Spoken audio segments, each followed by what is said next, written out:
Good afternoon, class.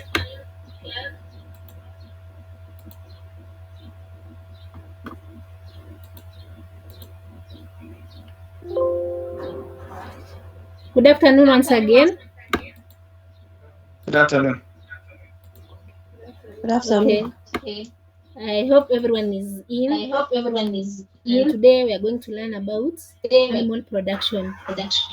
First and foremost, who's going to define for us what is animal production?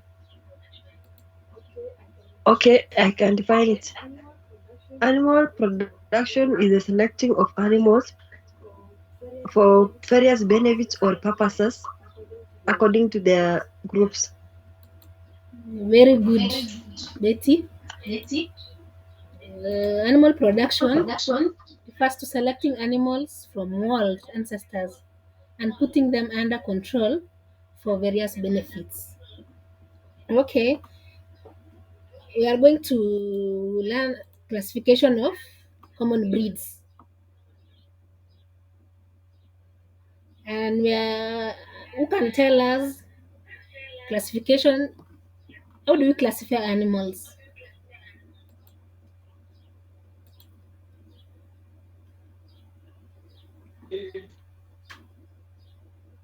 Rainy? Okay, animals are classified under two categories. The first one is indigenous, and the second one is exotic. Yes, very true. I'm going to share my screen on pictures of exotic and indigenous.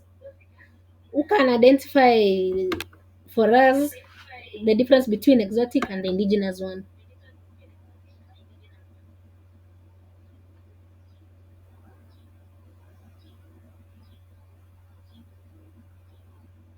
Anybody?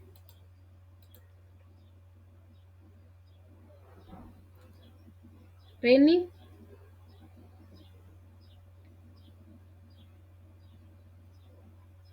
Okay, in the picture, the first animal with the black and white strips is the exotic, and the second one is the indigenous.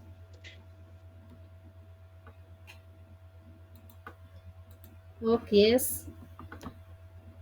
What are some of the characteristics between the two? Betty?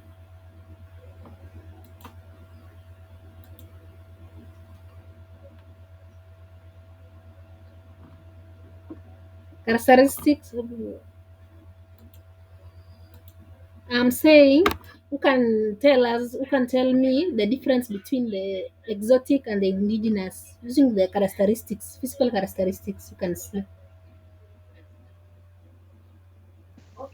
Okay, the exotic ones have no arms, but the indigenous have arms. Okay, another point is that exotic is tolerant to high temperatures, while the indigenous one is tolerant to high temperatures. I mean, the exotic one is intolerant. Yeah, very true. Okay. The first one, as you can see, the first one, the Frisian one, they have no harms. But the indigenous ones, they have harms to store water and fat. The second one is the Frisian one is intolerant to high temperatures, while the indigenous ones they can stay long without water. The exotic breeds they are susceptible to diseases, while the indigenous ones they are resistant to diseases. Exotic they have fast growth rate, while the indigenous ones they have slow growth rate.